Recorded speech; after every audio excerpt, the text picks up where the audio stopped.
grandes, esta pareja, grandes amigos, y ya le pido una disculpa a nuestro querido Jorge Gómez Naredo, que también ya lo tenemos. Vamos a darle paso a nuestro querido Jorge Gómez Naredo para seguir hablando de lo que ha ocurrido, Don Jorge, ¿cómo está usted en estos días? Bien, bien, ¿y tú cómo estás? Un gustazo.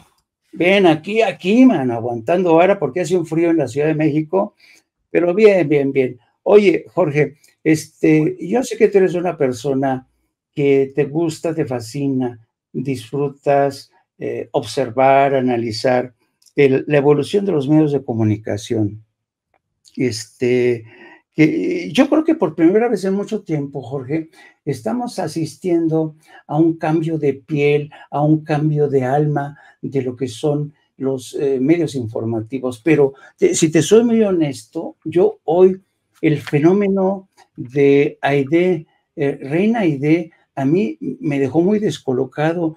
No sé en qué lugar clasificarla, no sé qué tipo de periodismo es el que te practica.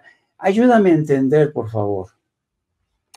Sí, bueno, pues Reina Aide, que es conocida ya mucho por sus participaciones en las conferencias de prensa mañaneras. Hubo un tiempo en que no estuvo aquí en México, se fue a Barcelona. Bueno, ahí hubo muchos rumores de por qué se había ido, pero bueno, el punto es que sí me parece que los cuestionamientos que hace esta reportera, Reina, pues están en muchos de ellos completamente fuera de lugar, porque ella basa muchas de sus afirmaciones, de sus juicios, como si fueran ya una verdad absoluta y como si no hubiera al respecto un debate acerca de lo que está sucediendo. Hoy, por ejemplo, fue muy insistente en la cuestión de la inseguridad en el país, y entonces prácticamente ella quería como acorralar al presidente diciendo que no ha funcionado las estrategias para lograr una mayor seguridad o para disminuir los índices de violencia, los índices de homicidios, los índices pues terribles, ¿no? que se viven en el país y que se han vivido desde Felipe Calderón, pero ella lo trataba de colocar como si fuera solamente una cuestión de ineficacia de esta administración, negando cualquier logro, negando cualquier apuesta apuesta a disminuir los índices, y entonces sí es como a veces un poco desesperante, porque buena parte de sus afirmaciones pues son opiniones, ¿no? No están basadas ni en hechos ni en cuestiones pues más elaboradas. Entonces sí es como un poco desesperante eso.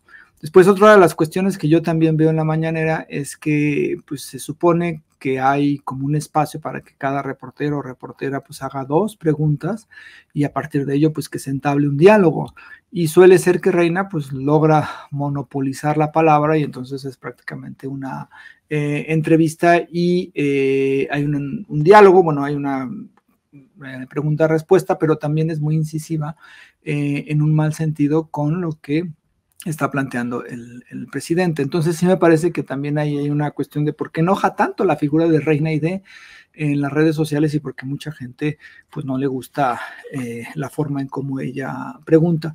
Ahora, lo que sucedió ahora me parece pues vivimos en una cuestión muy interesante, ¿no? Porque, o sea, antes que hubiera habido un diálogo entre una reportera, incluso entre Reina y el presidente, era completamente impensable, ¿no? Es decir, que, por ejemplo, Reina hubiera accedido a Enrique Peña Nieto, a Felipe Calderón, pues era imposible. Ahora esto se da y ahora pues cualquier periodista puede ir a la conferencia mañanera y cuestionar y preguntar y hacer reflexiones en ese espacio. Esto es algo que realmente ha cambiado mucho la forma en cómo interactúa la máxima figura política del país, que es el presidente, con los reporteros y las reporteras. Y entonces ahí pues hay un punto que es importantísimo. Pero lo que sucedió hoy pues no solamente involucró al presidente y a Reina, porque Reina pues hizo comentarios que realmente son muy poco éticos acerca del trabajo de otra periodista que estaba ahí, tratándola prácticamente como como medio aliado, como medio, no recuerdo exactamente lo que le dijo, si son como pros, o, en fin, como si fuera, como si eso demeritara el trabajo, o sea, como si una posición ética, política, social de una reportera demeritara su trabajo en cuanto a procesos de investigación o de datos, ¿no? Y pues como estaba ahí la reportera aludida, Nancy Flores, pues hubo un diálogo y más que nada, pues fue una defensa del trabajo de Nancy Flores ahí en la propia mañanera. Pero ahí me parece también que Reina Aide, con una soberbia pues muy clara, muy, pues no sé, pues una soberbia así muy detestable, ¿no? Así diciéndole, nosotros no somos iguales, ¿no? Tratando de cómo hacer que su trabajo es bueno y el trabajo de Nancy era malo, o de que ella era una buena periodista y Nancy no era una buena periodista. Pero yo creo que la forma en cómo Nancy defendió su trabajo, la forma en cómo explicó dónde había obtenido la información, y además, pues es una cuestión que es un debate, o sea, el tema de los organismos autónomos es un debate importantísimo, porque estos organismos que estuvieron, que se crearon en el periodo neoliberal, pues son una especie de gobierno dentro del gobierno que no hace, o sea, que no tiene relación con el presidente. Es una forma en cómo los gobiernos neoliberales y esta élite crearon estos organismos para, en caso de perder la presidencia o de perder ciertos espacios, pues pudieran por ahí también seguir gobernando. Entonces, el tema de los organismos autónomos es un tema amplio, es un tema complejo, es un tema que va acerca de para qué sirven estos organismos, a quién representan estos organismos, y pues lo que evidenció también Nancy Flores es de cómo estos organismos, o con las personas que están enfrente de estos organismos, pues también se dan una gran vida y no corresponde con los momentos de austeridad que está viviendo el gobierno federal, ¿no? Entonces creo que fue muy importante, y creo que fue una catarsis para mucha gente que estaba viendo en la mañanera, pues ver cómo Nancy Flores le respondía a Reina Aide que, pues, como se mencionó, pues muchas de sus afirmaciones están basadas en opiniones, y que pues mucha gente no está de acuerdo con la forma en cómo maneja sus preguntas dentro de la mañanera.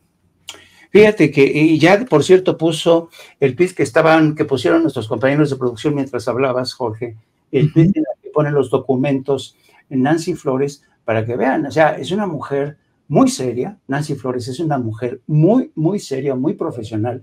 Además, yo creo que la intervención de Nancy fue estupenda, le pasó como una aplanadora a Reina Aide. Pero déjame detenerme un poquillo más en el fenómeno de Reina Aide, que yo diría que es un fenómeno de nuestros tiempos. Yo diría que es un personaje, es una criatura de estos tiempos de confusión en el periodismo, con personajes como Reina Aide, como Loret de Mola, como mucha otra gente que ha desaprendido lo aprendido, o que ya no tiene ni siquiera idea de lo que es el periodismo. Y déjame, si quieres, te cuento una anécdota para a veces tratar de entender a estos personajes absurdos. Una vez, por ahí del año 2001, mientras yo cubría la guerra de Estados Unidos, la guerra de represión de Estados Unidos en Afganistán, mientras íbamos avanzando hacia Kabul, me acuerdo que nos topamos, un grupo de colegas y yo, con uno de los escondrijos de los talibán, ¿no? De esta gente que pues tenía un reinado y lo ha recuperado en muchos sentidos. Entonces llegamos a un escondrijo de los talibán, y dentro del escondrijo me topé con un hallazgo absurdo, inexplicable en muchos sentidos, ¿no? Como que estaba fuera de lugar. Y era un libro de Alejo Carpentier, El recurso del método se llamaba, ¿no? Y entonces me quedé yo, ¿qué hace un libro en español de Alejo Carpentier, cuyo título es El recurso del método, cuando estos talibán lo único que nunca han tenido es un método? Bueno, en cierto sentido sí, ¿no? Un método bastante cavernario de ejecutar a las mujeres, lapidar a las mujeres, cortarles manos a los hombres por insultar, por faltar el respeto a alguien, no permitirte que tengas la mayor libertad para escuchar música, solamente tienes que rezar, o sea, practicar solamente la Sharia, que es la versión más extrema de la religión musulmana, ¿no?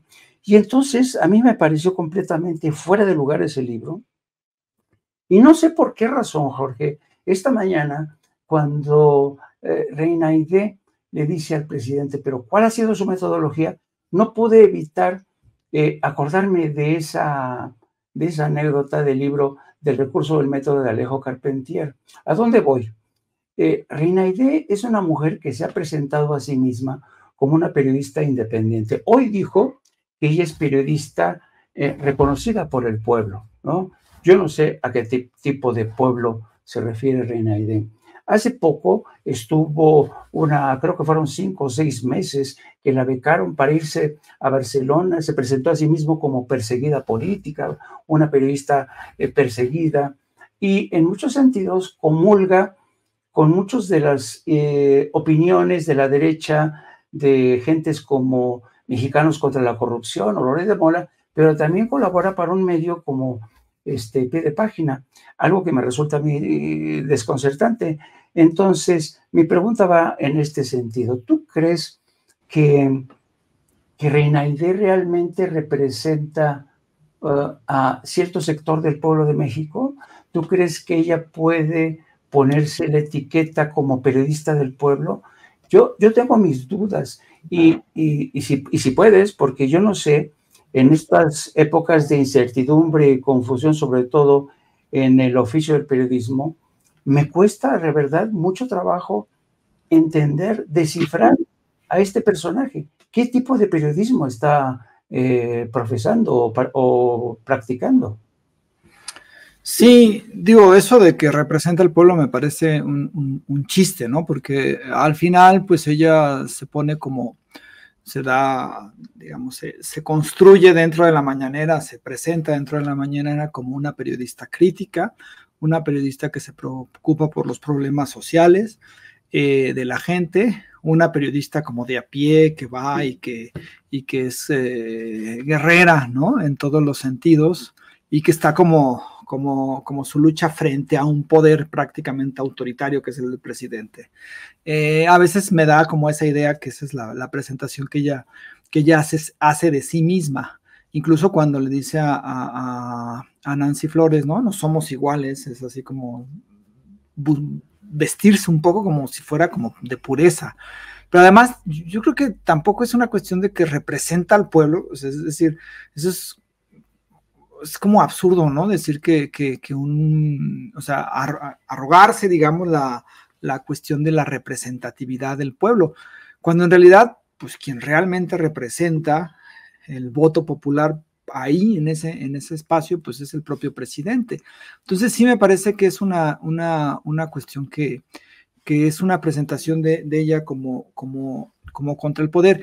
Y hay algo que creo que no solamente ella, sino otros periodistas, porque vi, por ejemplo, tweets, ¿no? De un periodista que corrieron, creo que Animal Político, y ya no está, Ángel, seguro esa apellida, se llama, donde decía que realmente era como el verdadero periodismo, el que hacía Norma Reina Aide, y que en realidad ella como una especie de digamos, de la que realmente está afrontando al poder autoritario de Andrés Manuel. Y creo que esa es una visión muy chata de algunos reporteros que piensan que el poder solamente está en la presidencia de la República o que el poder está en el presidente López Obrador, cuando es muchísimo más complejo el momento en el cual estamos viviendo, cuando el poder, pues sí existe un poder político, pero hay muchísimos otros poderes que no quieren que ese poder político en este momento transforme la situación de miles de mexicanos, y entender como si el periodismo se hiciera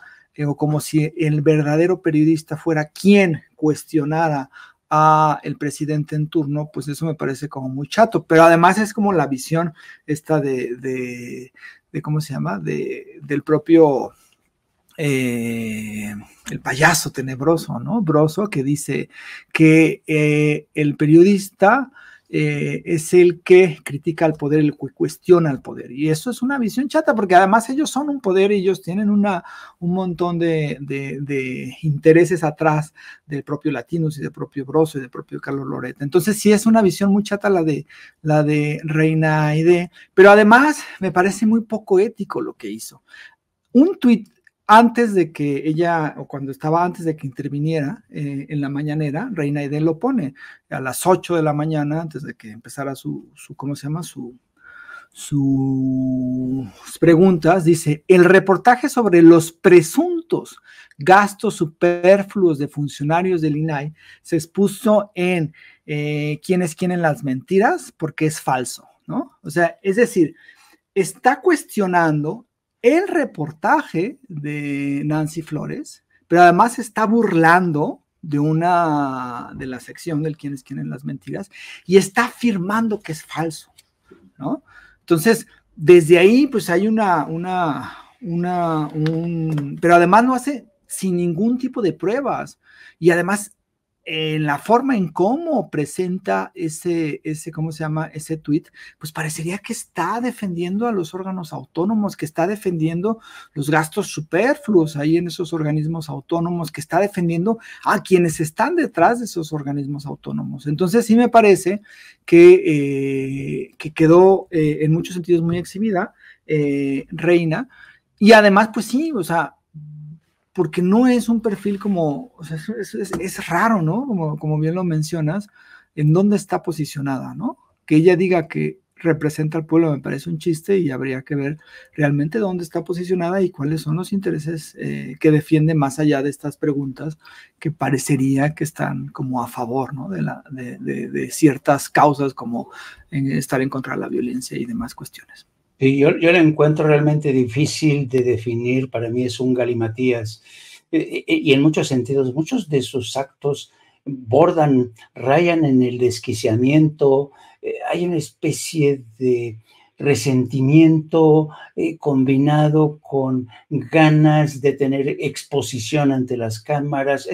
Es un caso, yo diría que hasta psiquiátrico, pero me gustaría seguir adelante contigo, con Jorge. De alguna manera ya ofreciste un atisbo de lo también, otro de los temas también importantes en la mañana, cuando el presidente se refirió al tema de estas entidades autónomas, y a mí francamente me resulta apasionante cómo desde México y cómo personajes como el señor Junco, al que citó el presidente, se inventaron, se adelantaron para crear este tipo de figuras de entidades autónomas, organismos reguladores, de esos que odian los capitalistas y los neoliberales, ¿no? Porque cualquier neoliberal que se precie de ser neoliberal siempre va a odiar a un organismo regulador. ¿Por qué? Porque te va a decir, no, pues, ¿por qué permitimos que el Estado intervenga y regula en aras de qué? Eso es contra la libre competencia, ¿no? Pero aquí en México, toda esta gente, la gente que defiende el modelo neoliberal, se quiso adelantar y dice, mire, vamos a inventar organismos reguladores, pero no van a regular ni madres. Lo que van a hacer en realidad es proteger a nuestras empresas, por ejemplo, el Instituto de Telecomunicaciones, la ley Televisa, el predominio, los monopolios. ¿Y a ti qué te parece este fenómeno, esta forma tan mexicana sobre todo, este producto tan, ¿cómo decirlo?, tan pintoresco de los organismos reguladores que se inventaron el PRI y el PAN? Sí, fíjate que eso es un tema súper interesante, porque son organismos que además los visten como si fueran ciudadanos completamente, como si no tuvieran una posición, como si no tuvieran una función, y los tienen así como si fueran el organismo que lucha contra el poder, ¿no? Incluso lo han manejado. Pero en realidad, pues lo que se encargan es de proteger los intereses de ciertos grupos políticos, de ciertos grupos empresariales, y que en caso, como ya sucedió, de que perdieran la presidencia, pues estuvieran estos organismos ahí continuando con esta labor de defensa de los intereses de unas cuantas empresas. Si uno ve, además, hay cuestiones que en realidad no realizan. Por ejemplo, el instituto, el que menciona Andrés Manuel, de la transparencia en realidad es una función que realiza el propio gobierno. O sea, las oficinas de transparencia están en los gobiernos, quienes son los encargados de la transparencia, pero ahí se dirime quién en ese instituto se dirime, pues si va o no va, si se cumple o no se cumple, pero su función en realidad está un poco de más, porque quienes están obligados a realizar los actos de transparencia son los propios gobiernos, pero el instituto y quienes comentan que están en contra de la desaparición de los órganos defienden a este instituto como si en realidad ese instituto fuera la transparencia, cuando la transparencia depende de las propias instituciones y de los propios gobiernos, ¿no? Lo mismo, pues hay el propio instituto para regular las telecomunicaciones, que no tiene sentido. Bueno, hay una Secretaría de Comunicaciones y Transportes y pues lo único que son, pues están defendiendo, ¿no? Estos intereses. Y sí, o sea, me parece que son gastos que son incluso funciones, que muchas de esas funciones de estos organismos autónomos las realiza la propia federación, y que no pasaría mucho, no sé, porque hay un discurso que están manejando con la propuesta que hizo el presidente hace unos días de buscar desaparecer a varios órganos autónomos. Hay un discurso como si de la democracia o como si la viabilidad del país dependiera de estos órganos autónomos, ¿no? Yo la otra vez estaba viendo un programa ahí en Atypical, ¿no? Donde decía, es imposible que Andrés Manuel quiera desaparecer a estos órganos porque se nos va a ir el país, se está destruyendo las instituciones. Eso es absurdo, son órganos que no tienen una función clara, más bien tienen la función de defender ciertos intereses, y que si se desaparecen, pues lo que sucedería es que se ahorra dinero, pero no que se detenga ni la transparencia o que se detengan regulaciones en cuanto a procesos de telecomunicaciones ni nada de ello. Entonces sí me parece que es este discurso, pero claro, ellos están aprovechando toda acción o toda propuesta para, digamos, construir o robustecer el discurso de que el presidente es autoritario, pero pues nada más alejado de la realidad. Y sí, estos organismos pues se crearon con esa función, ¿no? De defender ciertos intereses que están muy alejados de los intereses del pueblo, sino que son intereses de grupos empresariales o de grupos políticos, y me parece que se deben replantear. Si se desaparecen, pues por supuesto que no se acaba ni la democracia, ni el país pierde viabilidad en ningún sentido, ¿no? Solamente pues es una reestructura, y que el Estado pues vuelva a tener funciones que muchos gobiernos neoliberales empezaron a quitar. Análisis, querido Jorge. Querido Jorge, pues llegamos hasta el final de esta mesa contigo. Te pido, por favor, que compartas tus redes sociales. Sí, mira, estoy en Twitter o X como JG Naredo. Estamos en polemon.mx, y bueno, en redes sociales está también como revista Polemon. Y pues también en Facebook estoy como Jorge Gómez Naredo. Y pues muchísimas gracias. Hace un tiempo que no te veía, Jaime, y me da muchísimo gusto compartir espacio contigo. Gracias a todo el auditorio acá de Sin Censura. Sigan a don Jorge Naredo, que es lapidario en Twitter. No. Jorge tiene una habilidad para sintetizar, da unos latigazos que ¡ouch! Quien caiga en su lista negra. Te mando un abrazo y felices fiestas, querido Jorge. Igualmente, abrazos.